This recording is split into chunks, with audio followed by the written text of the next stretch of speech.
All right. We got the right stuff here going at C2E2. We got Stanley and Chad, and they've put together something pretty impressive. So, Chad, tell me a little bit of what you got here. Well, this is what we're calling the Mark IV EVA EMU suit. It was developed for a TV show we did here in Chicago. It's called L5. It'll be premiering on the web pretty soon. I'm not really going to give out dates yet to pin us down because we're going to be done when we're done.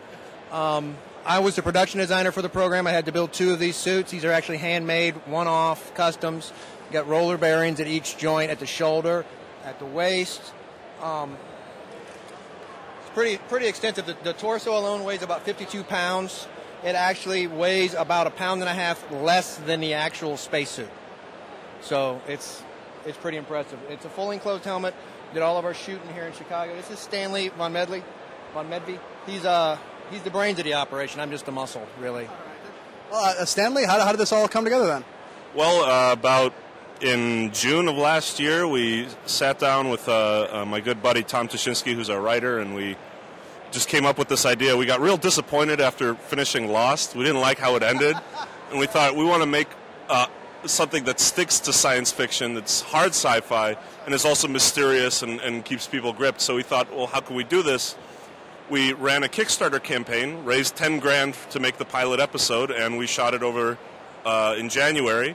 The spacesuits were part of the budget. We needed to build 2 of them, and it's a really big, crazy, involved production. If you're interested in finding out more about it, it's www.l5-series.com. The series is called L5.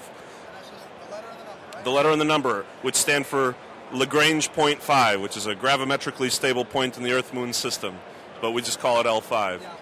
There are a couple of things. One, on the site, not only do we have a step-by-step instructions of how to build one of these if you want to, because we documented the whole process, but we also have behind-the-scenes of all the days of shooting.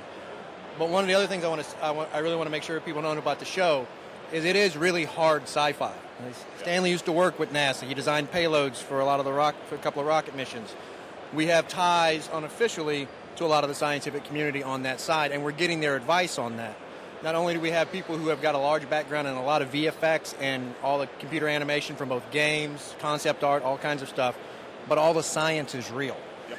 So when you see a heads-up display in a helmet, it makes sense. When you see a orbital mechanics schematic on a computer screen, if you pause it and did the math, it's right. We actually have people who are friends of ours who are doing all the math for us. And I'm talking about like 14 letters behind your name math. So if you like math and you like real stuff, this is what you want to see.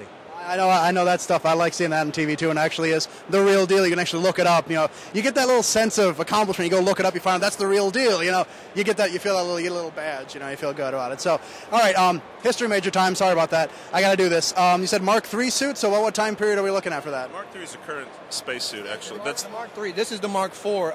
The show set. What is it? The crew departs 2030. The premise is essentially such that 40 astronauts leave Earth in about 2030 to explore Barnard's star. There's Alpha Centauri and Barnard's star. Those are the 2 close systems. When they return, they awaken from hypersleep, and they found that 200 years have passed on Earth. There's no lights at all on the dark side of the planet, so there's no city lights. There's no one's responding to any of their transmissions. They don't know what's happened other than there are huge, derelict space colonies, kind of like in Gundam, the big cylinders, orbiting Earth. And so they decide that their best bet is to explore the interior of one of them, and that's what's set up in the pilot episode. I'm going to have to check this out. So what you guys are saying, that the guys that are in the space shuttle right now, they'd have something kind of like this going on? Actually, their suit is, they have a Mark II. They're still using the Mark II EMU. The Mark III is part of the prototype series that's being developed at Dover and all the rest of the bases where they're doing all the Martian testing. Yeah. It's a rear hatch entry suit. It's actually a hard torso, so the torso is actually a composite. And the PLS, the primary life support pack, is actually a hatch. It's kind of like the Russian design. The Russians figured it out in the 70s with the Orlan. Rather than trying to wriggle through the waist of a suit and having 14 people staple you in it, you basically open a trap door in the back and step into it and close the door behind you, and ta-da, space suit. Yeah. Well, that's a good idea. So NASA finally caught on to that idea, and that's where the Mark III comes in.